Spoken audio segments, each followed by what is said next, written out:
Բարև ձեզ սիրելի ունկնդիրներ, Ռադիո Լուրն այսօր հյուրընկալել է ներքին գործերի փոխնախարար Արմեն Ղազարյանին եւ պարոն Ղազարյանի հետ նախ կամփոփենք 2025 թվականը, ապա կփորձենք նաեւ իմի բերել Եվրամիություն Հայաստան գործողությունների ծրագիրը։ Շնորհակալ եմ պարոն Ղազարյան, որ ընդունել եք մեր հրավերը։ Ես եմ շնորհակալ։ Թերևս սկսենք այսօրերին ամենակննարկված հարցից Հայաստանի Հանրապետության եւ Եվրամիության միջև վիզաների ազատականացման շուրջ բանակցություններն են։ Պարոն Ղազարյան, բավականին արագ արդյունքի ականատես եղանք մեզ, նախ կխնդրեմ բնութագրեք այդ փուլը եւ ինչպես հաջողեց Հայաստանի Հանրապետությանն այդքան արագ արդյունքի հասնել։ Շնորհակալություն հարցի համար։ Վիզաների ազատականացման գործընթացը Եվրամիության հետ մեկնարկել ենք դեռևս 2024 թվականի աշնանը եւ դա կարևոր մեկնակետ էր, իհարկե դրանից առաջ եւս դրան նախորդել էր որոշակի բանակցային գործընթաց, ինչպես Եվրամիության անդամ պետությունների, այնպես էլ ուրեմն եվրոպական կառույցների հետ, որպեսզի մեկնարկը տրվի։ Գիտեք նաեւ, որ վիզաների ազատականացման երկխոսության մեկնարկի մասին նշում կար ուրեմն SEPA-ում, ուրեմն համապարփակ եւ ընդլայնված համագործակցության մեր գործընկերության համաձայնագրում Եվրամիության եւ Հայաստանի ամենաբազային իրավական փաստաթուղթն է մեր համագործակցության մասով 24 թվականի մեկնարկից հետո մենք ինտենսիվ էքսպերտային աշխատանքի մեջ ենք եղել գործընկերների հետ, ունեցել ենք անպատասխան առաքելություններ, գնահատման առաքելություններ, երկու առաքելություն է այցելել Հայաստան, բավականին երկար ժամանակ, մեկ շաբաթ մնացել են Հայաստանում, դետալային ուսումնասիրել են այն ոլորտները, որոնք հետագայում ներառվել են նաև գործողությունների ծրագրի մեջ, եւ ուրեմն հաջողել ենք այս ինտենսիվ աշխատանքի արդյունքում 25 թվականի աշնանը ստանալ վիզաների ազատականացման գործողությունների ծրագիրը։ Իհարկե սա շատ կարևոր ուրեմն արդյունք էր մեր աշխատանքի, բայց միաժամանակ նաև սա շատ կարևոր մեկնակետ է, որովհետև կարծես ամփոփված լինի գործողությունների ծրագրում միգրացիայի, շարժունակության, սահմանների կառավարման, հանրային անվտանգության ոլորտում հիմնական այն բարեփոխումային ուղղությունները, որոնք Հայաստանի կառավարությունը արդեն իսկ որդեգրել էր եւ դա բավականին համահունչ էր եվրոպացի գործընկերների առաջնահերթություններին։ Այսինքն երկրորդ հանգամանքը, որ կցանկանայի նշել բացի ինտենսիվ աշխատանքը, դա մեր նպատակադրումների համընկնման կարևոր հանգամանքն է,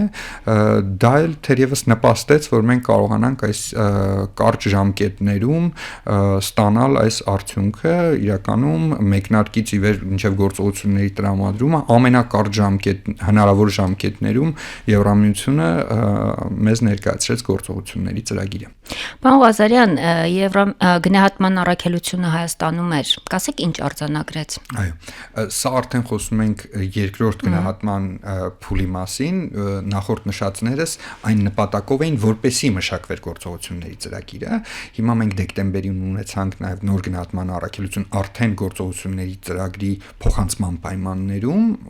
ուրեմն եւ սա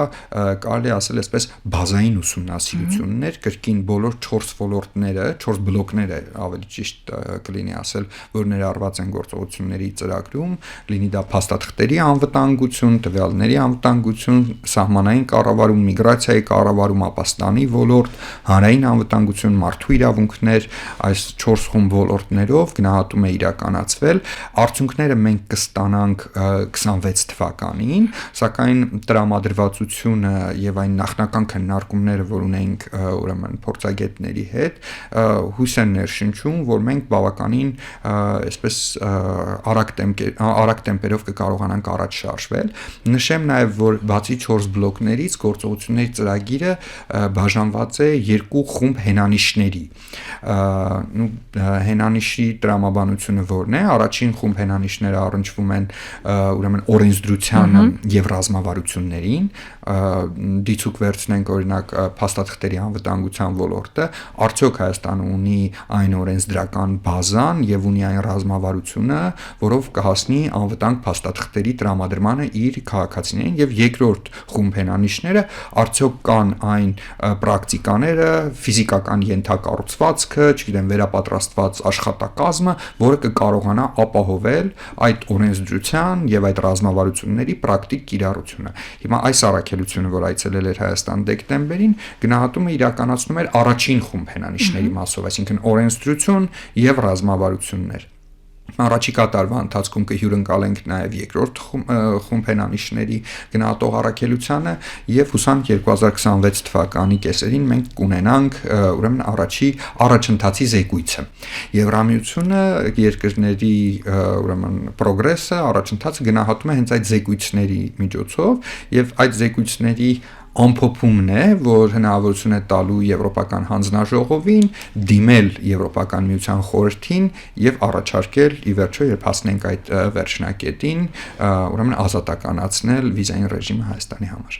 Պարոն Ղազարյան, հատկապես սահմանային կառավարման ոլորտում բավականին անելիքներ մենք ունենք։ Նախ կխնդրեմ ասել, ունենք արդեն ֆինանսական գնահատում, թե որքան կարժենան այդ բարեփոխումները եւ ընդհանուր առմամբ օրենսդրության մեջ մյուս խմբում ինչ ունենք անելու եւ որ ոլորտներում մասնավորապես։ Մի ընդհանուր դատողություն անեմ, այնուհետև անդրադառնամ սահմանային կառավարման հետ կապված ձեր հարցադրմանը։ Նայեք, տարբեր բլոկներում գործողությունների ծրագրի մենք ունենք, այսպես ասած, զարգացած տարբեր արագություններ։ Ինչ որ ոլորտում օրենսդրությունը առաջ է ընկել, քան պրակտիկան եւ ուրեմն ենթակառուցվածքները, ֆինանսավորումը, ինչ որ ոլորտում պրակտիկան է առաջ ընկել եւ օրենսդրությունը մենք փորձում ենք համապատասխանեցնել եւ եւս առաջ բերել։ Մի պրակտիկ օրինակ կարող եմ բերել հենց նույն բիոմետրիկ համակարգը, կենսաչափական ուրեմն փաստաթղթերի եւ տվյալների համակարգը։ Օրենսդրությունը դեռևս մշակման փուլում է, առաջիկա տարվա ընթացքում կներկայացվի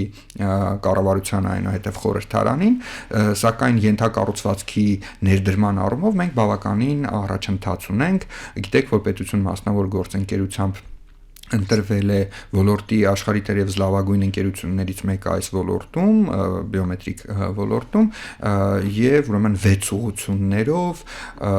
ֆիզիկական ենթակառուցվածքի մասով, IT ենթակառուցվածքի մասով, օրենսդրության մասով ինտենսիվ աշխատանքներ են տարվում, այսինքն այստեղ կարող ենք ասել պրակտիկան մի փոքր առաջ է ընկել օրենսդրությունից։ Ոլորտներ ունենք, որ օրենսդրությունն է բավականին ուրեմն առաջընթաց արձանագրել եւ ուրեմն պրակտիկան պետք է ուրեմն համապատասխանեցնենք։ Ինչ վերաբերվում է սահմանային կառավարման համակարգերին, Եվրամիությունը այստեղ ունի մի ստանդարտ, որը կիրառում են գրեթե բոլոր երկրները, դա այսպես կոչված սահմանների համալիր կառավարումն է, Integrated Border Management-ը։ Եվ սահմանների համալիր կառավարման կոնցեպտի շրջանակներում կան մի քանի ուրեմն առաջնահերթ ուղղություններ, դրանք են ֆիզիկական ենթակառուցվածքները սահմանների եւ անցման կետերի եւ այսպես ասած կանաչ սահմանի հետ կապված, թե IT համակարգերը, որոնք առնչվում են սահմանային կառավարմանը, թե ուրեմն տարբեր գերատեսչությունների համագործակցությունն ու փոխգործելիությունը, որտեղ գիտենք սահմանային կետն է, որտեղ մի քանի գերատեսչություններ են մշտապես համագործակցում, եւ նաեւ ուրեմն անձնակազմի վերապատրաստումները համապատասխան ստանդարտներով կրթական ուրեմն մակարդակի ապահովումը։ Այս առումով մենք այս պահին չունենք գործող սահմանների համալիր կառավարման ռազմավարություն, սակայն աշխատանքներ են տարվում այդ ուղղությամբ եւ հուսամ առաջիկա տարում մենք կունենանք նաեւ սահմանների համալիր կառավարման ռազմավարությունը եւ դրանից հետո արդեն կբխեն այն գործողությունները, որոնք կիրականացվեն։ Մենք ունենք բավականին այսպես լավ սահմանային էլեկտրոնային կառավարման համակարգ, ազգային անվտանգության ծառայության գործընկերների ենթակայության ներքո գործող, բայց այդտեղ էլ կլինեն, վստահ եմ, որ կլինեն մոդեռնիզացիայի, թարմացման ուղղված քայլեր, սակայն այդ ամենը կբխի արդեն ընդհանուր սահմանների համալիր կառավարման ռազմավարական ծրագրից։ Դուք ձեր խոսքում կենսաչափական անձնագրերին մի փոքր անդրադարձաք, հաջորդ տարվա երկրորդ կեսին նախատեսվում է, որ կտպագրվեն անձնագրերը, նույնիսկ ոչ միայն կտպագրվեն, այլ արդեն հասանելի կլինեն քաղաքացիներին։ Նախ այս պահին հաստատում եք դուք այդ ժամկետը կետը, թե ոչ, եւ երկրորդ հարցը հատկապես նույնականացման քարտերի հետ կապված, դուք ինձանից ավելի լավ գիտեք անցնող տարում ինչ մեծ պահանջարկ ունեին նույնականացման քարտերը, վստահաբար կշարունակվի նաեւ հաջորդ տարի։ Կարող եք ասել, այս նոր տրամադրված նույնականացման քարտերը կշարունակեն մնալ գործողության մեջ, թե դրանք դուրս կգան եւ նոր արդեն բիոմետրիկ ID-ները եվրոպական չափանիշներին համապատասխանող կներդրվեն կիրառության մեջ։ Ժամկետը անշուշտ հաստատում եմ, հաջորդ տարվա երկրորդ կիսամյակի ընթացքում մենք արդեն հասանելի կդարձնենք ուրեմն կենսաչափական փաստաթղթերը մեր քաղաքացիների համար, ինչ վերաբերվում է ID քարտերին, անդրադառնամ թե ինչու մենք խնդիրներ ունենք այս տարվա ընթացքում, որովհետև պահանջարկը կտրուկ աճել էր, հիմնականում պայմանավորված համընդհանուր հայտարարագրման համակարգի ներդրմամբ եւ ուրեմն մենք անցնող տարվա ընթացքում պիկային քանակությամբ նույնականացման քարտեր ենք տպագրել եւ տրամադրել մեր քաղաքացիներին, եթե դրանից առաջ մեր այսպես գագաթնակետը դրա նախորդող տարիներ 160,000-ից ավելի ID էր տրամադրվել, ապա այս տարի մենք վստահաբար դեռ տարին չի ամփոփվել, բայց վստահաբար կմոտենանք նույնիսկ կգերազանցենք 200,000-ը, այսինքն սա բավականին մեծ ուրեմն պահանջարկ է, սակայն մենք ունենք էականորեն մաշված ենթակառուցվածք, թե ֆիզիկական իմաստով, այսինքն այն սարքավորումները, որոնք տպագրում են եւ արտադրում են ու նույնականացնում են անձին, դա կոչվում է պերսոնալիզացիա, հա, երբ որ ուղղակի սովորական բլանկի վրա անձը նույնականացվում է, այդ պերսոնալիզացիա իրականացնող սարքավորումները նույնիսկ ուրեմն հնացած են, տպագրական սարքերը հնացած են, IT ենթակառուցվածքը հնացած է, այսինքն ցանկացած փոփոխություն այդ IT ենթակառուցվածքի մեջ, ծրագրային ապահովման մեջ էական բարդություններ է պարունակում։ Հիմա մենք փոքր մոդեռնիզացիա ենք արել, դա եւս մեծ ջանքերով, բայց փոքր մոդեռնիզացիա ենք արել, որ մեզ հնարավորություն է տվել գոնե սպասարկել արկա պահանջարկը։ Ինչ վերաբերվում է այդ ID քարտերի կիրառելիությանը բիոմետրիկ համակարգի ներդրումից հետո, նայեք, այն պահից սկսած, երբ որ մենք կսկսենք տրամադրել նոր բիոմետրիկ ենթակառուցվածքի արտադրած նույնականացման քարտերը, կդադարեցվեն նախկին ենթակառուցվածքով արտադրվող փաստաթղթերը։ Դրանց կիրառելիությունը կմնա մինչև իրենց ժամկետի ավարտը, սակայն նորը այդ պահից սկսած կարտադրվի միայն կենսաչափականը, այսինքն այն իրավիճակը, որ մենք հիմա ունենք, որ արտադրվում են նույնականացման քարտեր առանց չիպերի, այդ իրավիճակը մենք այլևս չենք ունենա կենսաչափական համակարգի ներդրման պահից սկսած։ Նախ մի դիտարկում նույնականացման քարտերի հետ կապված այս պահին էլ դեռ հետաքրքրությունը չի նվազել ու երբ on-line հերթագրում ենք ուզում ամրագրել, բավականին ժամկետը հաջորդ տարվա մինչև փետրվար որոշ անձնագրայիններում սահմանվում է, սա որպես դիտարկում եւ նոր նույնականացման քարտերը ինչ անվտանգային բաղադրիչներ են ունենալու։ Շատ լավ, արձագանքեմ ձեր դիտարկմանը, այնուհետև պատասխանեմ հարցին, այդ ժամկետի երկարությունը պայմանավորված է երկու հանգամանքով։ Առաջին հանգամանքը հետևյալն է, մենք ունենք բնակչության կենտրոնացում։ Հիմա եթե փորձեք ID-ների համար հերթագրվել, այսինքն Երևանի որևէ ուրեմն տարածքային միգրացիոն ծառայության որևէ տարածքային ստորաբաժանում, այո, կարող եք տեսնել նմանատիպ ժամկետներ, բայց եկեք փորձենք հերթագրվել որևէ մարզային տարածքային ստորաբաժանում։ Վստահաբար մենք չունենք այդ պատկերը, այսինքն շատ տեղերում նույնիսկ հնարավոր է 1-2 օրվա ընթացքում այդ գործընթացը իրականացնել եւ երկրորդ հանգամանքն էլ այն է, որ մենք հնարավորություն ենք ստեղծել նաեւ մարզային ուրեմն հատվածներում կենթանի հերթով եւս սպասարկվել։ Ուրեմն սա կապված է թերևս մեր բոլոր հանրային ծառայությունների հետ, որովհետեւ մենք ունենք բնակչության կենտրոնացում Երևանում, որի արդյունքում ծառայությունների վրա պահանջարկի մեծացման պարագայում ենթակառուցվածքները երբեմն չեն բավարարում այդ ծառայությունները պատշաճամկետներում մատուցելու համար, բայց արկա ենթակառուցվածքի պարագայում էլ կարծում եմ բավականին օպտիմալ կերպով կարողանում ենք սպասարկել արկա պահանջարկը։ Եթե մենք կարողանանք լիովին արկա ենթակառուցվածքով սպասարկել պահանջարկը եւ տալ որակյալ փաստաթղթեր թե Երևանում, թե մարզերում, ինչու պետք է գնանք այս արագացված մոդեռնիզացիային։ Մենք տեսնում ենք, որ մենք ունենք մոդեռնիզացիայի կարիք, մենք ընդունում ենք, որ այստեղ կա խնդիր եւ դրա համար իրականացնում ենք այս մասշտաբային մոդեռնիզացիոն պրոյեկտը։ Երկրորդ հանգամանքը, որ նշում եք, թե ինչ անվտանգային բաղադրիչներ ունի, արդեն մենք կարտադրենք ունենանք այնպիսի նույնականացման քարտեր, որոնք թե պլաստիկի իմաստով, այսինքն հենց նույն պլաստիկ քարտը ի վրա ունի բազմաթիվ անվտանգային հավելյալ բաղադրիչներ, քան այն, ինչ որ մենք ունենք, բայց դա միայն պլաստիկ քարտը չի, դա այն տվյալների ենթակառուցվածքն է եւ տվյալների պաշտպանության ենթակառուցվածքն է, որը գործում է դրա այսպես back-end-ում, այսպես ասած, դրա ետևում։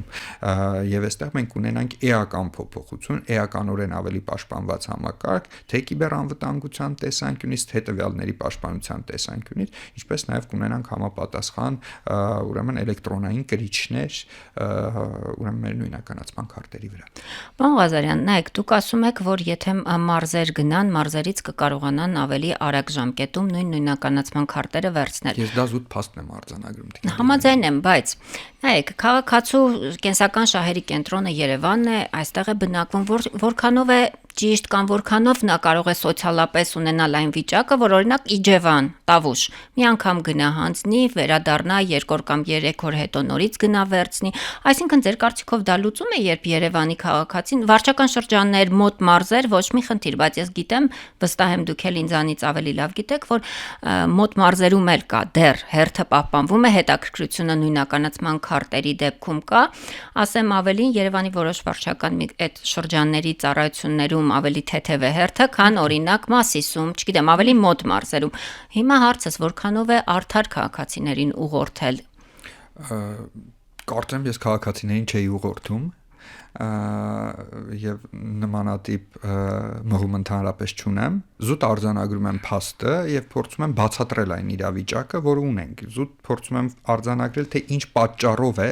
առաջացել այս իրավիճակը։ Այս իրավիճակը առաջացել է մաշված ենթակառուցվածքի եւ պահանջարկի կտրուկ աճի համադրման արդյունքում։ Այո, մենք ունենք ենթակառուցվածք, որի վրա տարիներ շարունակ բավարար չափով ներդրումներ չեն կատարվել։ Եթե կրկին նշեմ, եթե ներդրումները կատարված լինեին եւ ենթակառուցվածքը արդիական լիներ, մենք չէինք գնա պետություն մասնավոր գործընկերությամբ այս մասշտաբային ծրագիրը իրականացնելու քայլին։ Երկրորդ հանգամանքը կրկին չեմ ուղղորդում քաղաքացիներին, այլ փորձում եմ նկարագրել, որ մենք այո, ունենք բնակչության կենտրոնացման խնդիր, դիսբալանս, ընդհանուր առմամբ գիտեք, որ համաչափ զարգացումը տարիներ շարունակ խոսվում է, որ մենք պետք է զարգացնենք նաև մարզային քաղաքները, մասշտաբային ներդրումներ են կատարվում մարզերում զարգացման ուղղությամբ,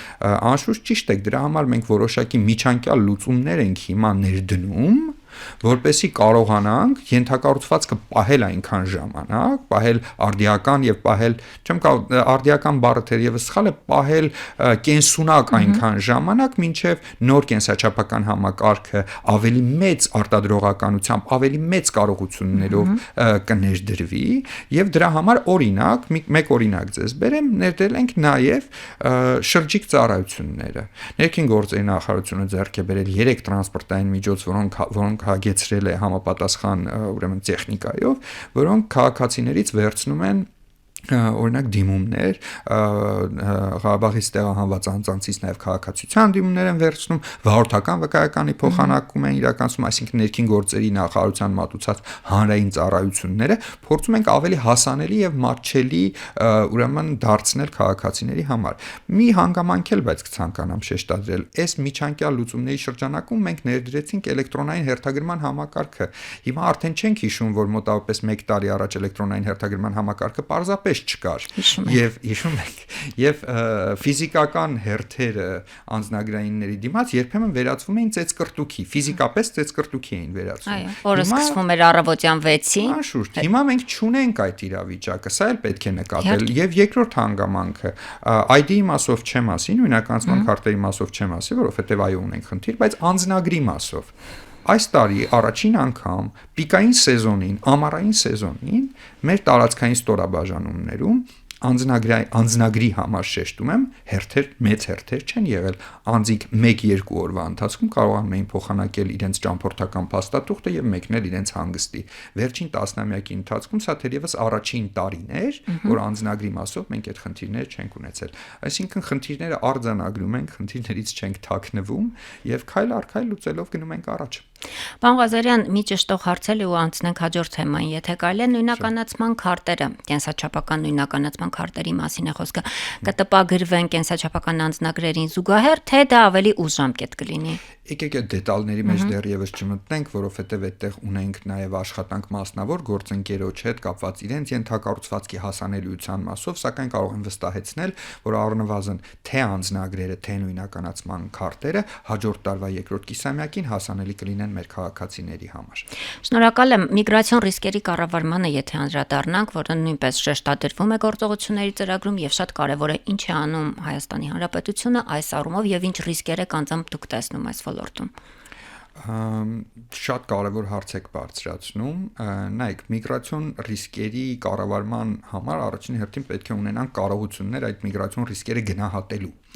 Սա է մեխը եւ այդ գնահատականներն էլ ճիշտ տալու համար մենք պետք է ունենանք համապատասխան թվային ենթակառուցվածքներ, որոնք իրար հետ կլինեն փոխգործելի եւ մեր վերլուծությունները կլինեն որակյալ։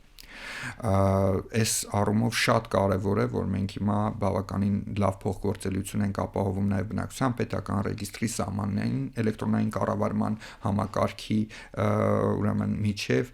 գիտեք, անցած տարվա ընթացքում ընդունվեց բնակչության պետական ռեգիստրի մասին նոր օրենքը, որը սահմանեց, որ տվյալների փոխանակման շերտով բնակչության պետական ռեգիստրը պետք է փոխկապակցված լինի մի շարք էլեկտրոնային կառավարման համակարգերի հետ, այդ թվում նաև ազգային անվտանգության ծառայության սահմանային էլեկտրոնային կառավարման համակարգի հետ։ Ես կցանկանայի, սա զուտ տեխնիկական մասը, հիմա անդրադառնանք բովանդակային հատվածին, կցանկանայի շեշտադրել այն միգրացիոն միտումների փոփոխությունը, որը մենք արձանագրում ենք վերջին տարիներին։ Ամենակայուն տրենդը, ամենակայուն միտումը, ես կասեի, դա օտարերկրացիների կողմից Հայաստանի հանդեպ հետաքրքրության աճն է։ Եթե մենք նայում ենք սահմանահատումների վիճակագրությանը, բացառությամբ կոവിഡ്ի տարին 2020 թվականը, որը միգրացիոն վիճակագրության մեջ ամբողջ աշխարհում բոլոր վիճակագրությունների մասով բացառություն է, վերջին տասնամյակում մենք նկատում ենք կայուն դրական սահմանահատումների հաշվեկշիռ օտարերկրացիների մասով։ Նկատում ենք կայուն աճ քաղաքացիության դիմումների մասով, հետաքրքրության աճ կացության կարգավիճակ ձեռք բերելու մասով։ Այս ուղղությամբ հետագայում եթե հարցեր լինեն կպարզաբանեմ նաև թե ինչ քայլեր ենք իրականացնում, բայց սա առաջին միտումն է։ Երկրորդ միտումը, որ կցանկանայի շեշտադրել, դա պայմանավորված է, իրականում այդ խնդիրը առաջացել է տնտեսությունից, խնդիր նույնիսկ սխալ է ասել, այդ միտումը առաջացել է տնտեսությունից, եթե նայենք աշխատանքի հիմքով կացության կարգավիճակները, քանակապես վերջին 6-7 տարում սկսել են գերազանցել ուսման հիմքով կացության կարգավիճակներին, որովհետև նախկինում մեր այսպես թոփ պահանջարկ վայելող կացության կարգավիճակ ուսման հիմքով կացության կարգավիճակն էր, գիտեք, մենք ունենք բազմաթիվ ուսանողներ Հնդկաստանից, որ օրինակ ցանկանում էին, ասենք, բժշկական մասնագիտություններով ուրեմն սովորել Հայաստանում եւ դրա համար ուրեմն ունեին կայուն այդ միգրացիոն հոսքը։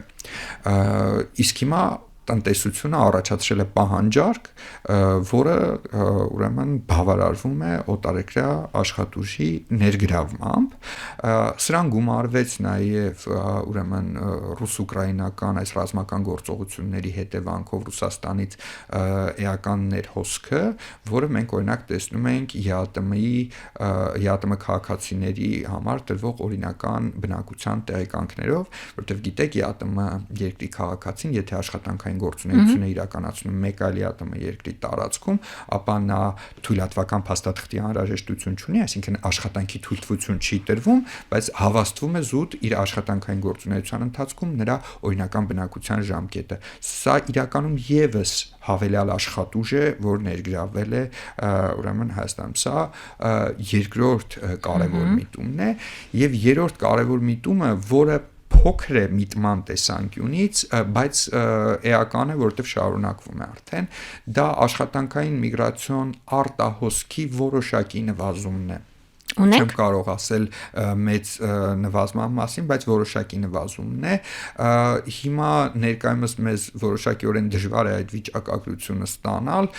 որովհետև Ռուսաստանի ներքին գործերի նախարարությունը այլևս չի հրապարակում այդ վիճակագրական տվյալները, սակայն մինչև հրապարակումների ավարտը, երբ որ նայում ենք, եթե ճիշտ եմ հիշում, վերջին հրապարակումը 2022-23 թվականների էին, մենք նկատում էինք, որ արդեն 21-22-23 թվականներին որոշակի նվազման միտում կար։ Այս 3 միտումների համադրմամբ ես կարող եմ ասել, որ Հայաստանի կայուն միգրացիոն պրոֆիլը, եթե փորձենք ձևակերպել, այն է, որ Հայաստանը եւ էմիգրացիայի, այսինքն արտահոսքի եւ իմիգրացիայի, ներհոսքի եւ տրանզիտի երկիր է միաժամանակ, այսինքն մենք այս բոլոր ռիսկերը տեսնում ենք միաժամանակ եւ պետք է ունենանք այսպես ճկուն համակարգ, որպեսզի կարողանանք դրանք կառավարել։ Այսինքն մենք ունենք նաեւ տեղեկատվություն Ռուսաստանի միգրացիոն քաղաքականության խստացումից հետո մեր քաղաքացիները որքանով են հայտնվել սև ցուցակում։ Ունենք տվյալներ։ Եթե չեն հրապարակում, դրա մասին չէր, իրականում նրա մասին էր, թե Ռուսաստանի ներքին գործերի նախարարությունը ժամանակին պարբերաբար հրապարակում էր իրենց պաշտոնական կայքում, թե որքան օտարերկրյա քաղաքացիների է տրամադրել կացության կարգավիճակներ, որքան քաղաքացիներ են մուտք գործել եւ հաշվառվել, որտեղ իրենց մոտ էլ կա հաշվառման գործընթաց, այս վիճակագրությունը վերջին 2 տարիների մասով չունենք, դրա համար դրանից հետո միտումների մասին դժվարանում եմ առանց տվյալների չի ցանկանա դրա մասին խոսել։ Սև ցուցակ ասվածը դա վերահսկվող անձանց ռեեստրն է, ունենք եւ աշխատում ենք ԵԱՏՄ շրջանակներում եւ երկկողմ ձևաչափով աշխատում ենք Ռուսաստանի Դաշնության գործընկերների հետ, վերահսկվող անձանց ռեեստրում հիմա շատ քիչ քանակությամբ քաղաքացիներ ունենք, տասնյակների մասին է խոսքը, սակայն ունենք այլ խնդիր, մուտքի արգելք ստացած քաղաքացիների, որոնց թիվը բավականին ավելի մեծ է։ Իսկ մուտքի արգելքից հետո հնարավոր է հանվի բանակցությունների արդյունքում հաշվի առնելով նաև Հայաստանի ԵԱՏՄ անդամակցությունը հանվի այդ արգելքը, թե եթե 5 տարով արգելքը ստացել է, վերջ այլևս չի կարող 5 տարով Ռուսաստան գնալ։ Նման միտումներ չենք տեսել, որ հանվեն այդ արգելքները, որովհետև դրանք իրականում կարող են բողոքարկվել դատական կարգով Ռուսաստանի Դաշնության տարածքում, եւ սա մեծ հաշվով պայմանավորված չէ ԵԱՏՄ-ի հանգամանքով, այլ հենց Ռուսաստանի միգրացիոն օրենսդրությամբ է պայմանավորված, դրա համար այսքանը։ Օտարերկրյա քաղաքացիների մասին դուք խոսեցիք, նրանց կացության կարգավիճակին, եթե անդրադառնանք, մոտավոր պատկեր ունեք, ինչ վիճակում է, ինչ վիճակագրություն ունենք եւ արդյոք նրանց մեջ կան քաղաքացիներ, որոնք արդեն Հայաստանի Հանրապետության քաղաքացիություն են ընդունել։ Նայեք, կիսամյակային է այդ վիճակագրությունը եւ առաջին կիսամյակում մենք ունենք մոտավորապես 4000-ի չափ օտարերկրյա քաղաքացիներ, ովքեր տարբեր հիմքերով կացության կարգավիճակներ էին ստացել Հայաստանի Հանրապետությունում, քաղաքացիության միտումները տարբեր են։ Մեր օրենսդրությունը, ինչպեսին է ասում է, այն օտարերկրյա քաղաքացին, ով 3 տարի, վերջին 3 տարին մշտապես բնակվել է Հայաստանում, տիրապետում է, կարող է բացատրվել հայերենով եւ ուրեմն հանձնում է սահմանադրության տեստը, կարող է դիմել քաղաքացիություն ստանալու համար, սակայն այս պայմանները չեն գործում ազգությամբ հայերի համար,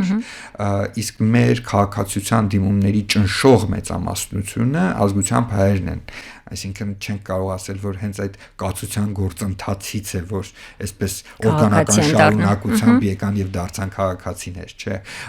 եւ միտումը կրկին մենք նայում ենք կտրուկ աճը, դա ուրեմն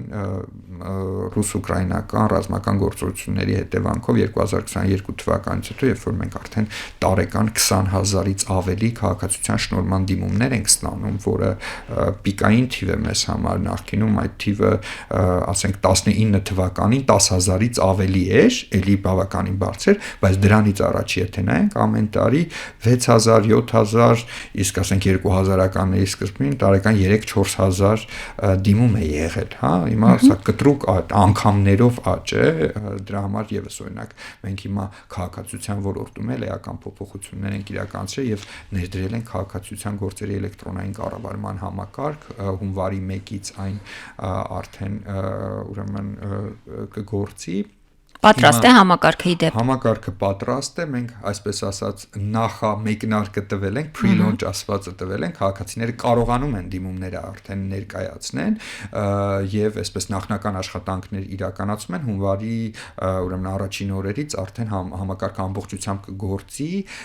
եւ մենք կդադարեցնենք այլ ճանապարհներով դիմումների ընդունում, այսինքն հերթագրում եւ դիմումի ուրեմն ընդունում այդ ճանապարհը այլևս չի գործի եւ կգործի միայն էլեկտրոնային կառավարման հարթակը։ Իսկ Հայաստանի Հանրապետության քաղաքացիությունից հրաժարվողների վիճակագրություն ունեք եւ հատկապես կխնդրեմ սեպտեմբերի պետտուրքի փոփոխություններից հետո ինչ ունենք, եթե կան թվեր։ Իրականում շատ մեծ տարբերություն չունենք փոփոխությունների, տարեկան գրեթե 3-ից 4,000-ի մեջ է տատանվում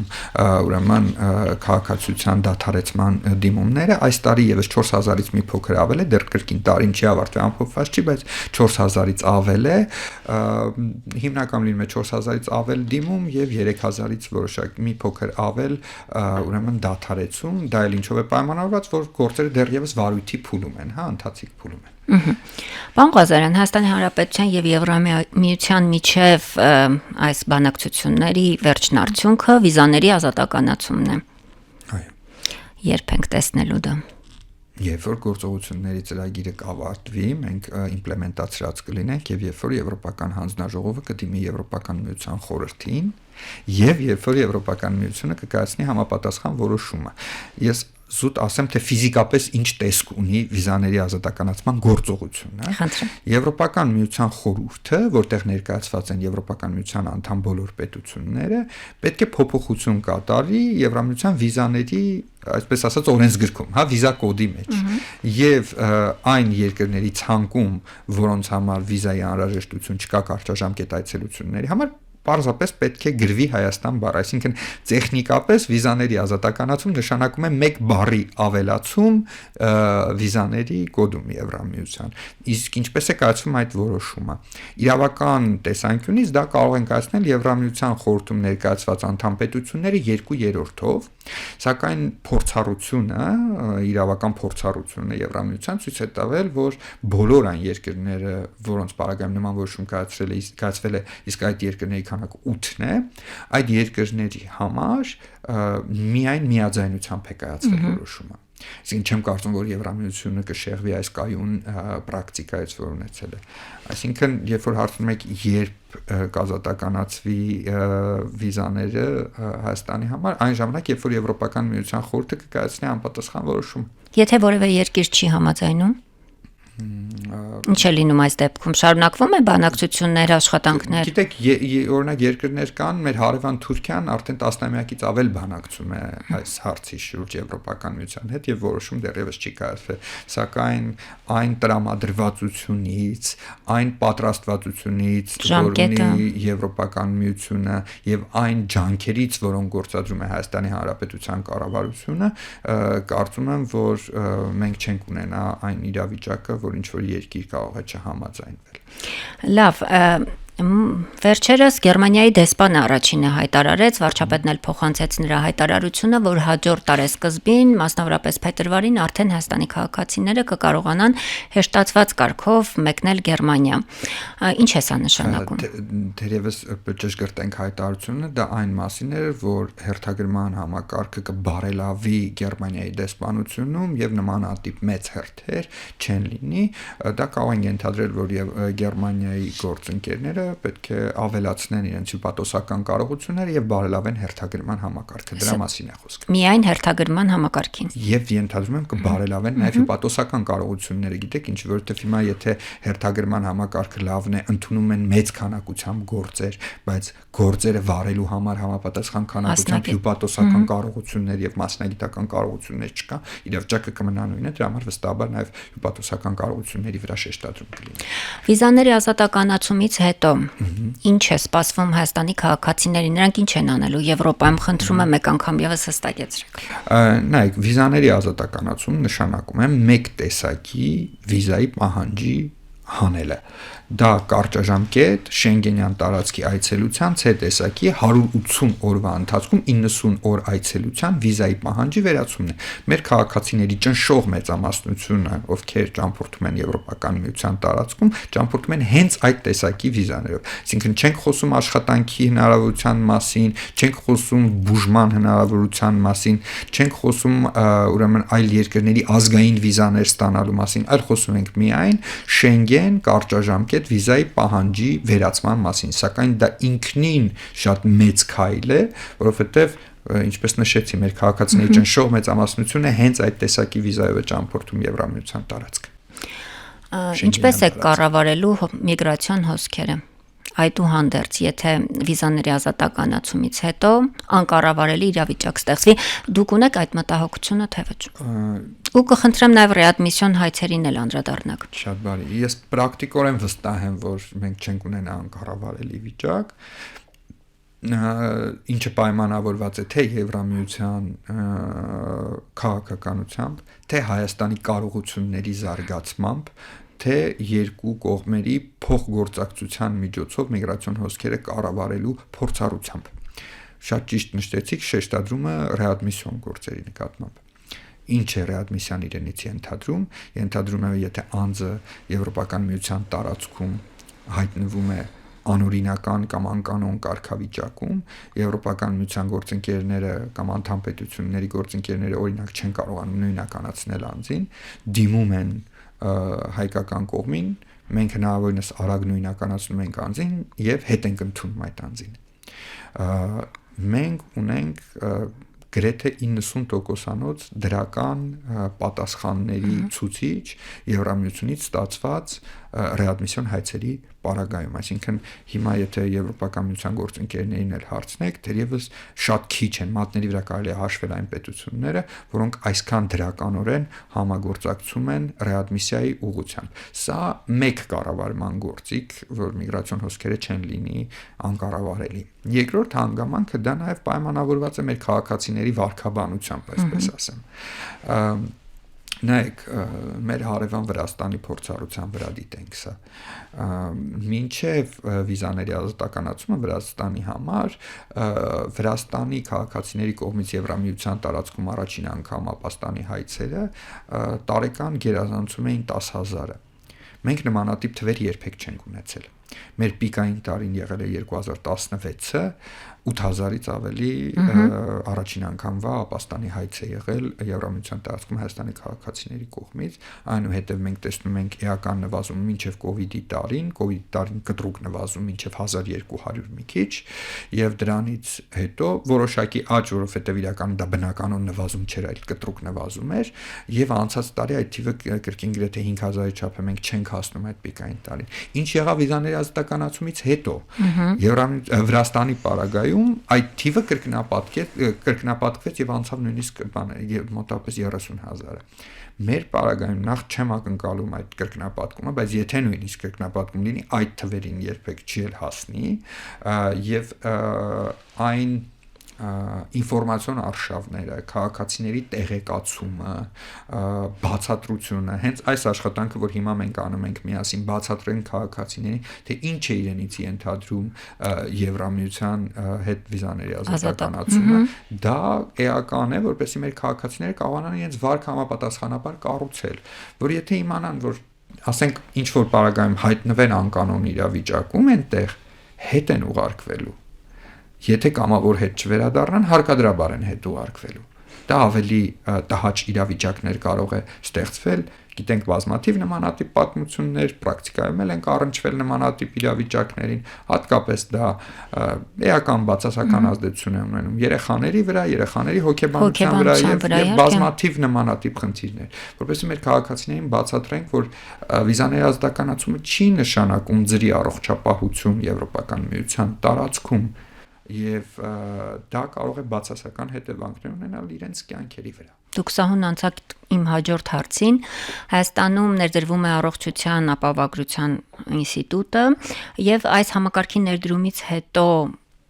Եվրամիություն մտնելն ավելի հեշտ կլինի եւ արդյոք սա նաեւ Եվրամիության պահանջների մեջ էր մտնում։ Նայեք, վիզաների ազատականացման գործողությունների ծրագրում ձևակերպումը հետևյալն է, որ երկու կողմերը պետք է հասցեագրեն Հայաստանի քաղաքացիների կողմից Եվրոպական միության տարածքում առողջապահական չվճարված պարտքերի խնդիրը, այդ թվում եւ ինֆորմացիոն արշավների միջոցով։ Սա մի քիչ կբացեք ինչ է նշանակում։ Փորձեմ սա բարձաբանել։ Նայեք, երբ որ անձը ապաստան է հայցում Եվրոպական միության տարածքում, որոշակի առողջապահական ծառայություններից է օգտվում եւ այնուհետեւ վճարումներ չի իրականացում ու օրինակ ռեադմիսիոն համաձայնագրի կիրարկման միջոցով անձը հետ է վերադարձում Հայաստան։ Այդ պարտքը որոշակիորեն մնում է։ Սակայն այնտեղ խնդիրը ոչ թե ֆինանսական տրանզակցիայի մասին է, այլ այն խնդիրն է բարձրացրել Եվրամիությունը, որ այստեղ մենք տեսնում ենք խնդիր, եկեք միասին աշխատենք եւ հասցեագրենք։ Դրա համար էլ հատուկ շեշտադրում կա, այդ թվում ինֆորմացիոն արշավների միջոցով։ Այսինքն մենք պետք է աշխատենք եւ մեր քաղաքացիներին բացատրենք այն, ինչ որ մի քիչ առաջ խոսում ենք, որ սա ծրի առողջապահության համակարգ չէ, այլ կարճաժամկետ այցելությունների հնարավորություն։ Այս դեպքում, եթե արձանագրում են պարտքը, քաղաքացին վերադառնում է, հետո հաջորդ քայլը ինչ է լինում։ Թե պարզապես արձանագրում են անցնում առաջ։ Այս պահի դրությամբ գործուն մեխանիզմներ չկան այդ խնդիրները կարգավորելու համար, դրա համար մենք պետք է Եվրամիության հետ աշխատենք եւ այս մասով գործուն մեխանիզմներ ձևավորենք։ Այսինքն այս պահին այդ հաշվարկն էլ չի կատարվում։ Չկան։ Երբ ռեադմիսիոն հայցերով վերադառնում է քաղաքացին, ոչ, նման տվյալ չկա։ Պարզ է։ Ու եթե կարելի է նշեք, Եվրոպայում առանց օրինական Եվրոպայում անօրինական բնակվող այն ընտանիքների անդրադառնանք, որոնք ունեն զինծառայության տարիքի երեխաներ, տղաներ, նախ մենք ունենք վիճակագրություն եւ այստեղ ինչ պատկեր ունենք։ Նայեք, հաշվի առնելով այն հանգամանքը, որ խոսում ենք առանց օրինական հիմքերի բնակվող անձանց մասին, այդտեղ չի կարող լինել վիճակագրություն։ Իսկ ռեադմիսիայի կներեք, ռեադմիսիայի դեպքում էլ չունենք այդ վիճակագրությունը։ Ռեադմիսիայի դեպքում ունենք վիճակագրություն, ստացված վիճակագրությունը, այն հայցերի վիճակագրությունն է եւ քաղաքացիների քանակի վիճակագրությունն է, որոնց մասով ստանում ենք հայցերը, ու այդտեղ կայուն հայցերի քանակը անձանց մասով 600-ից 700-ի շրջանակներում է տատանվում, որոշ տարիներ գերազանցում է 1000-ը, պիկային տարին 2019 էր, 1000-ից ավելի ունեինք այստեղ անձանց մասով հայտեր եւ բավարարում ենք, ինչպես նշեցի, 90%-ից ավելին։ Սակայն երբ որ խոսում ենք անչափահասների մասով, այո, մեր քաղաքացիներին սա եւս պետք է պարզաբանենք, որ եթե գնում են եւ այնտեղ ապաստան են հայցում կեղծ տվյալներով եւ օրինակ այնտեղ ունենում են անչափահաս երեխա, այդ երեխան ինքնին արդեն իսկ ծնվում է կեղծ տվյալներով։ Հասկանում եք ինչքան բարդ իրավիճակի մեջ է հայտնվում։ Մենք գիտենք, որ մեր քաղաքացիության օրենսդրությունը ենթադրում է, որ եթե անձը Հայաստանի քաղաքացի է, ծնողները Հայաստանի քաղաքացիներ են, անկախ այն հանգամանքից որտեղ կծնվի երեխան օրենքի ուժով Հայաստանի քաղաքացի է, այսինքն ծնվում է Հայաստանի քաղաքացի եւ նրա հետ առաջանում են նաեւ զինապարտության պարտականությունը եւ մնացած բոլոր իրավունքներն ու պարտականությունները, որ ենթադրում է քաղաքացիությունը։ Եվ հետո երբ որ այս երեխաների քաղաքացիությունը պարզաբանվում է եւ պարզվում է, առաջանում է այո զինապարտության պարտականության խնդիրը եւ սա մեծ տրավմա կարող է լինել երեխայի համար, որ նա հենց կեղծ տվյալներով է ծնվում։ Այստեղ մենք այո ունենք բացատրական էական աշխատանք անելու մեր քաղաքացիների հետ եւ փորձում ենք դա ուրեմն հնարավորինս իրականացնել։ Իսկ այս դեպքում ինչ է լինում այդ երեխաների հետ։ Նրանք վերադառնում են Հայաստան։ Երբ որ վերադառնում է, երեխան պետք է համապատասխան փաստաթղթավորվի Հայաստանի քաղաքացու անձնագրով եւ արդեն ունենալու է այն բոլոր իրավունքներն ու պարտականությունները, որոնք ենթադրվում են Հայաստանի քաղաքացու համար։ Պարոն Ղազարյան, չեմ կարող չհարցնել ձեզ Լեռնային Ղարաբաղից բռնի տեղահանվածների հետ կապված քաղաքացիության հետ դիմումների թիվը ավելացել է, նվազել է, հետաքրքրությունը կա եւ դժգոհություններ կան, որ գործընթացը ոնց որ թե այնքան էլ հեշտացված չէ, որովհետեւ պարբերաբար ես տեսնում եմ մեկնաբանություններ, որ դիմել են 2 ամիս սպասում են, դեռ քաղաքացիություն չի շնորհվել։ Հետաքրքրության աճ մենք տեսնում ենք, դիմումների քանակը արդեն մոտ 30,000-ին է մոտենում, շնորհված քաղաքացիության շնորհված անձանց թիվը գերազանցում է 26,000-ը, 8,000-ից ավել անչափահասներ, գիտեք անչափահասի պարագայում քաղաքացիության գործ չի վարվում, անձնագրի փոփոխության ուժով երեխան ուրեմն ճանաչվում է Հայաստանի քաղաքացի, դառնում է Հայաստանի քաղաքացի։ Ինչ վերաբերում է վարչարության մասով ասեմ, որ մեր ստանդարտ վարչարությունը ենթադրում է 90 աշխատանքային օր, այսինքն մոտավորապես 4 ամիս, սակայն տեղահանված ուրեմն մեր հայրենակիցների մասով մենք առավելագույն ջանքերն ենք գործադրում, որ այդ վարչարությունը սահմանափակվի 2 ամսվա շրջանակներում։ Չեմ կարող բացառել, որ առանձին դեպքերով ծանրաբեռնվածությամբ պայմանավորված կարող են լինել որոշակի ձգձգումներ, սակայն մենք չենք հասնում սովորական վարչարությանը եւ բնականաբար Ղարաբաղից տեղահանված մեր հայրենակիցները առավել կարճ ժամկետներում են ստանում ուրեմն քաղաքացիությունը, քան ստանդարտ ընթացակարգի պայմաններում եւ մի հանգամանք եւս կցանկանայի շեշտադրել, այս ընթացքում մենք չենք ունեցել որևէ մերժում։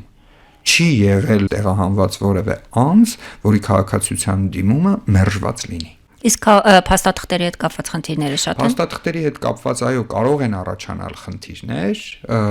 անշուշտ կարող են առաջանալ խնդիրներ, հիմնականում ծննդականների հետ կապված, այդ պարագայում էլ յուրաքանչյուր դեպքով գործակցում ենք Արդարադատության նախարարության քաղաքացիական կացության ակտերի գրանցման գործակալության մեր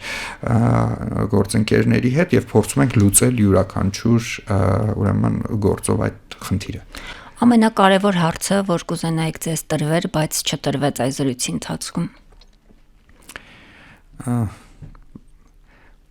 Ուր ենք շարժվում ռազմավարական իմաստով, ես կարծում եմ ռազմավարական, ես տվեցի, ես էլ պատասխանեմ, հա։ Ռազմավարական իմաստով կարծում եմ շարժվում ենք ճկուն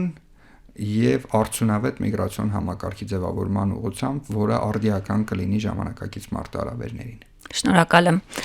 Ռադիո Լուրն այսօր հյուրընկալել էր ներքին գործերի փոխնախարար Արմեն Ղազարյանին։